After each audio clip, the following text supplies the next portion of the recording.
बिस्मिल्लाहिर्रहमानिर्रहीम, अस्सलाम वालेकुम। मैं हूं सबीक आज़मी। आप देख रहे हैं फेसबुक और यूट्यूब। पहले अहम खबरें आपके सामने अब तक की रखता हूं। नून लीग में इमरान खान की रिहाई के लिए बातचीत शुरू हुई। दो बड़े रहनुमाओं ने दावा किया कि उनके साथ मुलाकात हो रही है। एक बड़े सहाफ़ी का दावा है कि इमरान खान को दोबारा ऑफ़र की गई हुकूमत चलाने के लिए समझौता करने की। इसकी मैं तफसील आपके सामने रखता हूँ कि ये मामलात क्या हैं। तहरीक इंसाफ के अंदर इंट्रा पार्टी इलेक्शन की नामजदगी का वक्त ख़त्म हो गया। बैरिस्टर गोहर ने भी इंट्रा पार्टी इंतखाबात के लिए अपने कागजात जमा करवाए हैं। ये इंतखाबात 3 मार्च को हैं और उसमें एक बड़ा अहम मामला है जो तहरीक इंसाफ के लोगों को समझना होगा और ये बड़ा ज़रूरी है। मैं उसकी तफसील आगे चल के बताता हूँ। ऑपरेशन रद्दोबदल बड़ी धूमधाम से चल रहा है। इस वक्त तक दुश्मन की 90 से ज़्यादा सीटें और सैकड़ों छोटी छोटी नशिस्तों पर कब्जे किए जा चुके हैं। फॉर्म 47 बार बार दागा जा रहा है और जवाब में तहरीक इंसाफ गुरीला अंदाज में फॉर्म 45 के छोटे हमले कर रही है। कौमी असम्बली के इजलास की तैयारियां नून लीग ने शुरू कर दी। सदर के ना मानने पर अब इन्होंने इसका हल निकाला है और तहरीक इंसाफ के जो नामजद वज़ीर आला है वो अपनी नामजदगी कल पंजाब असम्बली में जमा करवाएंगे। राना आफ्ताब साहब कह रहे हैं एक बड़ा सरप्राइज़ देंगे। ये सरप्राइज़ क्या हो सकता है, जो मालूमात मेरे पास है मैं आपको बता दूंगा। सदर ममलकत के इंतखाब की भी 9 मार्च को ऐलान है और इसमें बड़ा अहम मामला है कि जो सेनेटर्स रिटायरमेंट हो रही है तकरीबन आधे से ज़्यादा, 2 दिन पहले चारों कौमी असम्बलियाँ बना के सदर का इंतखाब होगा। तहरीक इंसाफ की तरफ से क्या आरिफ अलवी को दोबारा इमरान खान नामजद करेंगे, ये बड़ा अहम मामला है। आरिफ अलवी का किरदार आपके सामने है और आज तहरीक इंसाफ के लोगों से इस पर इंटरव्यू में पूछ लूँगा मैं अली मोहम्मद खान से। PDM की जो नून लीग पीपल्स पार्टी ने जमातें वो आसिफ जरदारी का इंतखाब कर रही हैं और इलेक्शन कमीशन ने फ़िलहाल तहरीक इंसाफ की मखसूस नशिस्तों को रोक लिया है कि जब तक ये सदर का ऐलान ना हो उस वक्त तक कोई रिस्क लेने पर तैयार नहीं है। लेकिन तहरीक इंसाफ ये नशिस्तें कैसे ले सकती है? जाली 2 नंबर हुकूमत जो बना रहे हैं, वारदात कर रहे हैं। पंजाब के बड़े दरिया रावी का पानी हिंदुस्तान ने बंद कर दिया। खुश्क साली और कहत का एक सिलसिला शुरू होगा, लेकिन इस वक्त इन्हें कोई परवाह नहीं पाकिस्तान की बिल्कुल।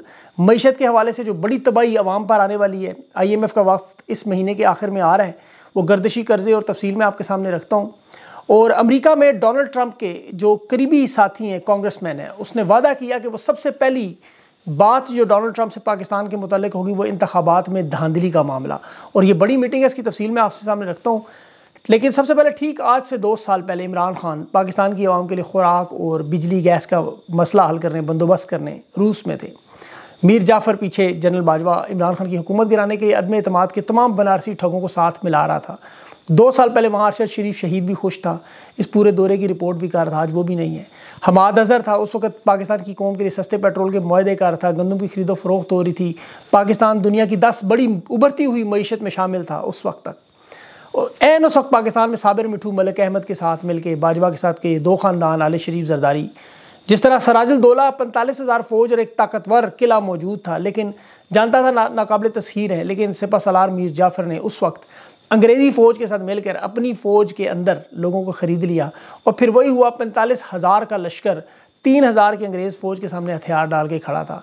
इसी तरह खान की चलती हुई हुकूमत 20 लोटों की मदद से अमेरिका ने अपने मीर जाफ़र के साथ मिलकर गिरा दी और आज पाकिस्तान में हर जगह गुर्बत, 5 लाख बच्चा दुनिया से जा रहा है। पाकिस्तान दुनिया का महंगा तरीन मुल्क, मईशत तबाह बर्बाद और जुल्म और फस्तायत की वो कहानियाँ, वो दास्तानें लिखेंगी जो शायद स्टालिन ने रूस में नहीं लिखी, जर्मनी में डिक्टेटर ने नहीं लिखी, आमिरों ने नहीं लिखी, शुमाली कोरिया में ऐसी किम योंग नहीं बना सका जो दास्तानें पाकिस्तान में आज के दिन भी पंजाब पुलिस पतंगे इमरान खान के नाम पर उड़ाने पर बना रही है। चादर चारदीवारी हो, मशरकी रवायात हो, मजहबी रवायात हो, सब कुछ तबाह बर्बाद। आज हिंदुस्तान पाकिस्तान का पानी रोक रहा है, दरियाए रावी का पानी हिंदुस्तान ने बंद कर दिया और ये जाली 2 नंबर गैर कानूनी हुकूमत बनाने वाले इमरान खान पर सख्तियाँ बढ़ाने, अपनी आवाम पर जुल्म सितम के पहाड़ गिराने पर इन्हें पता ही नहीं कि हो क्या रहा है। ये खुश्क साली और कहत इनका मुकद्दर बनाया जा रहा है पंजाब का, लेकिन पंजाब बाकायदा तौर पर महाराजा रंजीत सिंह के ही ख़ानदान के हवाले किया जा रहा है। कोई पूछने वाला नहीं। पंजाब में तहरीक इंसाफ मैदान खाली नहीं छोड़ेगी, इनका ऐलान तो है। कल एक बड़ी प्रेस कॉन्फ्रेंस जो उनका सरप्राइज़ है, उसमें तकरीबन 100 से ज़्यादा फॉर्म 45 के तहत तहरीक इंसाफ के MP जो शिरकत करके जिन्हें ज़बरदस्ती हरवाया, वो अपने फॉर्म 45 लेकर आएंगे, दिखाएंगे। लेकिन ये लोग इतने गिरे हुए, ये कहाँ मानते हैं? मियाँ असलम की बेटी का जो जहेज़ उठा के ले गए, उसे हलफ नहीं उठाने दे रहे, वो फॉर्म 45 को कहाँ तस्लीम करेंगे? स्पीकर ने आज पंजाब असम्बली में मीडिया के दाखिले पर पाबंदी लगाई क्योंकि आज कागजात नामजदगी थी। और अब देख लें कि इलेक्शन कमीशन की बदमाशी के 3 हफ्ते गुजर चुके हैं। पंजाब के इलेक्शन कमीशन अभी भी नताइज मुकम्मल नहीं कर पाया। फॉर्म 45 अपलोड नहीं हुए, 14 दिन तो गुजर गए कब के। 1 लाख को 1100 और 1100 को 1,10,000 बनाया। चोरी सीनाजोरी का अमली नमूना अगर आपने दुनिया में कहीं देखना है तो पंजाब में देखें, जहां अवाम के हकूक़ पर डाका मार के जिस तरह ज़बरदस्ती हुकूमत, 2 नंबर हुकूमत जो 30 सालों में इन्होंने इदारे तबाह बर्बाद किए, और जिस तरह खुद वैशी इस तरह बाकियों को भी इंसान नहीं रहने दिया। इमरान खान की दुश्मनी में, बल्कि इमरान खान से ज़्यादा नहीं, पाकिस्तान के ख़िलाफ़ दुश्मनी, इन्होंने ना सिर्फ पाकिस्तान की कौम को तबाह किया बल्कि हर इदारा तबाह बर्बाद। इंफॉर्मेशन टेक्नोलॉजी जो इमरान खान दुनिया में एक्सपोर्ट का एक बेहतरीन ज़रिया बना चुका था, 6.5 महीनों में इस निगरान हुकूमत ने उमर साहब जो IT मिनिस्टर लगाया, उसने मौजूदा एक्स ट्विटर जो कंपनी है VPN पर सारी मुंतकिल करवा दी। सवाए लोगों के हकूक़ सल्ब करने के और कोई काम IT में भी नहीं हुआ। आज ये मजबूर है, लोग मजबूर हैं कि इनकी आवाज़ बंद हुई तो वो क्रिकेट का सहारा लेके PSL के मैदानों में पहुंच गए कि वहाँ इमरान खान के नारे लगा के अपने दिल की भड़ास निकालें। वहाँ ये स्पीकर बंद कर रहे हैं। 21 महीनों में यकीन करें जितनी नफरत पाकिस्तान के इदारों ने कमाई, आप उसका अंदाज़ा नहीं कर सकते, क्योंकि 3 करोड़ लोगों ने सख्त सर्दी के मौसम में लाइनों में लग कर अपना वोट कहा कि इस्तेमाल किया। हम लोगों ने अपने तन मन धन की बाजी लगाई, इन्होंने जूते की नोक के नीचे मसल दिया। चोर, डाकू, मुजरम, लुटेरे, भगोड़े ये इस 24 करोड़ पर मुसल्लत किए, जिनसे इस वक्त लोग शदीद नफरत और हिकारत कर रहे हैं। और ये हकीर लोग दावा कर रहे हैं कि हम तहरीक इंसाफ के साथ मिलकर इमरान खान को रिहाई दिलवाएंगे, सियासी कैदियों को छुड़वाएंगे। एयाज सादिक दावा कर रहा है कि उसे और साद रफ़ीक को, ये जो लोग असम्बली में भी तहरीक इंसाफ के आए, इनकी तरफ से कहा गया कि वो मिल बैठ के मसाइल हल करें। सियासी कैदी एयाज सादिक कहता है बनाना हमारी ख्वाहिश नहीं। शहबाज शरीफ कहता है मुआशी इस्तेहकाम के लिए सियासी इस्तेहकाम ज़रूरी है, आएँ तमाम इख्तलाफात एक तरफ रख के बैठ जाएँ, समझौता करें। वो जुनैद सलीम साहब की बड़ी अच्छी वो ट्वीट में पढ़ रहा था कि वो कह रहे थे कि चलने दे निज़ाम को, इमरान खान के पास जाएँ और सड़क पर ना आएँ और अपोजिशन का किरदार बेशक अदा करें। देखें ये लोग कितने जाहिल और बेवकूफ़ हैं, इन्हें ये नहीं समझ आती कि उस शख्स ने 2 सूबों की हुकूमत अपने हाथ से गिराई, 150 इस्तीफ़े। आज तहरीक इंसाफ के पास जितनी नशिस्तें उसे डबल नशिस्तें इमरान खान ने खुद छोड़ दी। इसे पीपल्स पार्टी के साथ सिर्फ हाथ मिलाना था और हुकूमत भी मिल जाती, ओहदे भी मिल जाते, खान भी बाहर होता, तहरीक इंसाफ हुकूमत में भी बैठी होती और ये लंगड़ा लूला निज़ाम उसका हिस्सा बन जाती। खुद खुर्शीद शाह तस्लीम कर रहा है कि लेकिन इमरान खान ने डील नहीं की। वो मुल्क से क्योंकि भागा नहीं, उसके बैरून मुल्क में कुछ है नहीं, असासे नहीं है। और ये वो लोग हैं, इनकी आखिरी उम्र में जलालत देखें कि नवाज शरीफ सिर्फ अपने केसेस ख़त्म करवाने और बेटी को वज़ीर आला बनाने के लिए लेट गया, उल्टा वो भी अपनी औलाद की सियासी लॉन्चिंग के लिए इन्होंने पाकिस्तान के मफाद को उठा के बाहर फेंका। खान कभी असूल से हटकर सियासत नहीं करेगा और यही वजह कौम खड़ी है आज उसके साथ, आज भी उसका जिक्र है। देखें अब इसीलिए लोग कोशिश करें खान पे सख्ती बढ़ाएं, लेकिन अब पाकिस्तानियों आपने करना क्या है, बड़े गौर से सुनिएगा। अभी तो ये कोशिश करेंगे जो सदर और गवर्नर इजलास ना भी बुलाएं तो स्पीकर के जरिए 29 तारीख को बुला के ये वारदात मुकम्मल करें। और इस दौरान IMF जो पहली किस्त देने के लिए गुफ्तो शनीद शुरू करने आ रही है, उसमें 1.8 अरब का कर्जा मांगना, और पहली किस्त के लिए ना जो अभी जो गर्दिशी कर्जे हैं ये 385 अरब के करीब आपको पता है पहुँचे थे। हाल इनके पास ये बिजली और गैस की कीमतों में इजाफा करें। अभी जो वफ्त आएगा उसके बाद जो पाकिस्तानी अवाम पे गैस बिजली के बम गिरेंगे वो आप सोच नहीं सकते। इस वक्त जो सर्कुलर डेट टोटल जो सरगर्दिशी कर्जा है जून 2023 तक जिसकी मैं बात कर रहा हूँ वो खरबों में पहुँच चुका है। IMF के कर्जे के बगैर ये एक दिन भी नहीं गुजार सकते, इनके पास तनख्वाह देने को नहीं होगी। ये सिर्फ और सिर्फ वक्त हासिल कर रहे हैं और यकीन करें एक एक दिन जो है इस वक्त पाकिस्तान की कौम देख रही है, गिन रही है, और क्योंकि इन्होंने भाग जाना है उसके बाद। अब जो नतीजा खेज लड़ाई है देखिए उसका तो आखिरी दौर अमेरिका में होगा जहाँ से खेल शुरू हुआ। आज जो पाकिस्तानी अमेरिका में रिहाइश पजीर हैं वो अपना काम कर रहे हैं। डोनाल्ड ट्रंप के करीबी साथी कांग्रेसमैन ट्रॉय नेल्स से उनकी मुलाकात हुई। इलेक्शन का सारा तफसील से फॉर्म 45, 47 रिगिंग कैसे हुई, धांधली कैसे हुई, किस तरह लोग उठाए, सारा उसे समझाया गया। याद रखें डोनाल्ड ट्रंप के बड़ा करीबी साथी है, ये मामला उठाएगा। अल्लाह ने देखें तकरीब के अंदर तामीर रखी है। जहाँ अमेरिका से तकरीब का ये अमल शुरू हुआ था आज से 2 साल पहले, वहीं से इंशाल्लाह तामीर भी शुरू होगी। ये मेरी बात आप याद रखिएगा। डोनाल्ड ट्रंप इस वक्त यकतरफा तौर पर कामयाबी में पहले नंबर पर जा रहा है। उसके मुकाबले में जो बाइडन जो कि बड़ी कमज़ोर पोजीशन पर है, उसके पास 91 उम्मीदवार हैं, डोनाल्ड ट्रंप के पास 107। अब डोनाल्ड ट्रंप इमरान खान की तरह 91 केसेस भी फेस कर रहे हैं, याद रखिएगा। अमेरिकी स्टैब्लिशमेंट ने उसके नाम पे भी रेड लाइन लगाई हुई है, कांटा लगाया हुआ है। अब ये अमेरिका का पहला सदर था जिसे गिरफ्तार भी किया गया। इधर इमरान खान भी पाकिस्तान में पाबंदी सलासल है।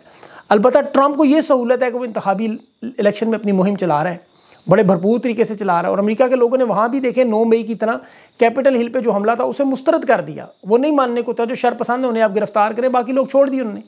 अब यहाँ जो तमाम मुसीबतों की जड़ बाइडन की एडमिनिस्ट्रेशन, जब तक ये ख़त्म नहीं होती मसाइल का हल नहीं निकलेगा। ये बात आप याद रखें। असेंबली में शोर शराबे से या कागजात फाड़ने से ये मामला हल नहीं होगा, जहाँ से शुरू हुआ वहीं से ख़त्म होगा।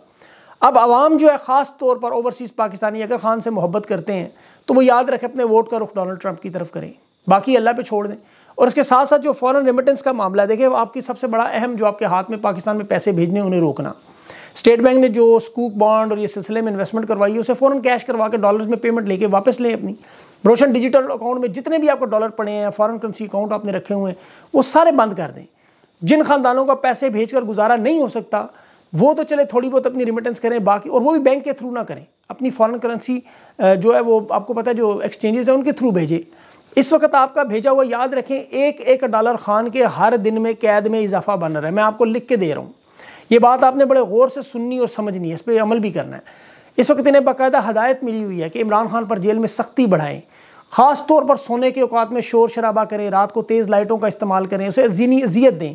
तो पाकिस्तान के लोग अगर इमरान खान की कुर्बानी का एहसास करते हैं, ख़ास तौर पर ओवरसीज़ पाकिस्तानी, तो ये अपने ज़हन में रखें और फ़ौरन रिमिटेंस में कमी करें। और अगर नहीं कर सकते तो फिर यकीन करें आपको मोहब्बत नहीं है। देखिए खान ने तो जो बातें की सारी दुरुस्त, उसने कहा 80% फ़ौज मेरे साथ है, दुरुस्त निकली। आज आप फॉर्म 45 उठा के देख लें, वो तमाम इलाके जहाँ जहाँ फ़ौज कॉलोनी मौजूद है, इदारे मौजूद हैं, कैंट के इलाके मौजूद हैं, और वो तमाम इलाके जहाँ जहाँ इनकी ख़ानदान और इनकी बस्तियाँ आबाद हैं चारों सूबों में, जहाँ इनके भर्ती के सेंटर्स हैं, जैसे अटक, जेलम, पिंडी, कामरा, चकलाला, मरी है, ये सारे के सारे इलाके, खैबर पख्तूनख्वा के आप सारे इलाके उठा के देख लें, पंजाब का गढ़, गुजरांवाला, लाहौर, भावलपुर, मंगला, ये सारे उठा के देख लें, साउथ पंजाब उठा के देख लें, फॉर्म 45 के मुताबिक सामने रखें। बल्कि कराची चले जाएँ, मलीर चले जाएँ, उधर ग्वादर चले जाएँ, हैदराबाद, सक्खर, तमाम इलाके, एक एक जगह पर ये इनका अवाम फ़ौज का इमरान खान से मोहब्बत में शिद्दत आई है। फॉर्म 45 का सबूत है, वोटों की लोगों ने भरमार मार दी। अब जिस तरह मौजूदा नस्ल इस वक्त तहरीक आज़ादी के लिए लड़ रही है और अगली नस्ल भी तैयार हो रही है, आप 10 साल के बच्चों की बातें सुने, उनका जज्बा सुने, मैं हैरान रहता हूँ और मुझे यहीं पाकिस्तान की उम्मीद की किरण नज़र आती है। ये मजबूर हो गए PSL में लाउड स्पीकर उतार लें, क्योंकि खान के नारे बजते हैं, फ़ज़ाओं में पतंगे उड़ाती रोक लेते हैं कि खान के उसके ऊपर तस्वीर ना हो। ये मामलात बड़े अहम है, आपने इस जज्बे को सोने नहीं देना कभी। अब यहाँ तहरीक इंसाफ के जो इंट्रा पार्टी इलेक्शन उसमें भी आपने शिरकत करनी है। अकबर एस बाबर ने नामजदगी के फॉर्म ले लिए हैं। तहरीक इंसाफ की मुहिम राब्ता ऐप जो है उस पर जाली लोगों को रजिस्टर्ड करवाया जा रहा है ताकि अकबर एस बाबर को ज़्यादा से ज़्यादा वोट डालने की कोशिश की जाए। PTI के तमाम लोगों को चाहिए कि इस राब्ता ऐप पर अपने आप को रजिस्टर्ड करवाएं जिसने नहीं करवाया, वरना ये इंट्रा पार्टी में एक और वारदात डाल देंगे, पार्टी हाईजैक करने की कोशिश करेंगे जिसे आप लोग नाकाम बनाएंगे। अब देखें, इनकी एक वारदात का सिलसिला ख़त्म नहीं होगा। ये वो मामला है जिसे लोग समझते थे इलेक्शन के बाद मामलात ख़त्म होंगे, इलेक्शन के बाद दूसरा दौर शुरू होना है, उसके बाद एक तीसरा दौर शुरू होना है। तो अभी ये जंग लंबी है। मैंने आपसे पहले भी कहा था जो साइड पे होना चाहे हो जाए, जो उसमें लड़ेगा वो उसको आखिरी वक्त तक खड़ा होना पड़ेगा। आप लोग हो ना हो, हमने तो लगे रहना है। अभी जनरल फैज़ के बारे में भी इतला, उसे कुछ जहर शहर देने की कोशिश की गई, लेकिन खैर अब पाकिस्तान की कौम इससे कोई गर्ज नहीं। कोई पागल होकर टकरे मारे दीवारों में, कोई उठ के चीख के इमरान खान का नाम लेके रातों को रोए, और कोई चाहे नींद की गोलियां खा के सोए। अब पाकिस्तान की कौम के इनके साथ कोई गर्ज नहीं है। वही लोग हैं जिन्होंने इक़्तिदार के इन लोगों को लाने की लालच में, अपनी नौकरियों में सिर्फ मुद्दत तोसी की लालच में इन तमाम लोगों ने इमरान खान की हुकूमत गिराई। तो इन लोगों का मामला मैं इसलिए ज़्यादा छेड़ते ही नहीं। अब यकीन करें दिल ही नहीं करता इनके बारे में बात करने को भी। लेकिन पाकिस्तान की कौम, यकीन करें आप, अभी भी आप लोगों के पास बड़ा वक्त है। और आप लोग दिनों में, जिस तरह मुझे कुछ थोड़े से लोगों के से मायूसी की बू आ रही है, वो देख रहे हैं हुकूमत बनती हुई, हो सकता है जिस दिन आप शहबाज शरीफ को हलफ उठाते देखें, जरदारी को देखें, आपको मायूसी हो। लेकिन यही तो लड़ाई है, यही तो लड़ाई है कि इन दोनों ख़ानदानों को आपने इक़्तिदार से हटाना है। अगर आप इसी तरह, ये तो आपका पहला मार्का, आप जीते, आपने वोट डाला, आपने जान मारी, अभी तो उसके साथ अपोजिशन का किरदार अदा करना। याद रखें, खान की सियासत में जो 27 साल की सियासत है, उसमें 24 साल की सियासत तो मज़ाहिमत की सियासत है। 3 साल का सिर्फ इक़्तिदार है, और वो भी लंगड़ा लूला इक़्तिदार था आपके सामने, उसमें भी खान ने परफॉर्म किया। अब 24 साल जो बंदा लड़ता रहा हो वो 24 दिनों में तो नहीं रहेगा। आप लोग अगर थक गए, अगर हार गए हैं तो बेशक हट जाएं।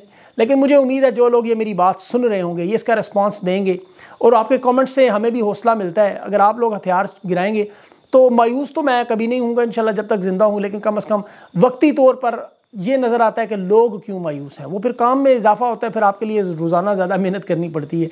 तो इसलिए आप थोड़ा सा ख्याल करें, मायूसी का इजहार जो है वो बिल्कुल अपने ज़हन में ना लाएं। ये लड़ाई लंबी है, ज़रा इनको आने तो दें, फिर उसके बाद आपको पता है ज़रा ढोलकी रख के बजाई जाएगी इनकी। अगर आप हुकूमत में होते तो हम लोग फंस जाते, क्या तनकीद करते और किसके ऊपर करते। इसलिए अब तो खुल के ज़रा इनकी रगड़ा लगाने का टाइम आएगा। रोज़ आपको ऐसी ऐसी बातें मिलेंगी। अभी मेरे साथ अली मोहम्मद ख़ान आ गए हैं और उनसे जो है मैंने ये सवाल पूछने हैं। देखिए, अब तहरीक इंसाफ के भी लोगों पर तनकीद करनी पड़ेगी, जो ठीक काम नहीं कर रहे, जो हमें नज़र आ रहा है कि इन्हें जान मारनी पड़ेगी, वहाँ इन्हें जगाना पड़ेगा, वहाँ उन पर तनकीद का रगड़ा ज़रूर लगेगा ताकि वो लोग उठें और वो काम करें। ये किसी का ठेका तो है नहीं, है पाकिस्तान का मामला है, इमरान खान का मामला है, सारी कौम का मामला है, इसलिए हम सबको मिलजुल कर इस पे काम करना होगा। अल्लाह पाकिस्तान पर अपना रहम व करम करे। अगले इंटरव्यू तक के लिए मुझे इजाज़त दें। अल्लाह हाफ़िज़।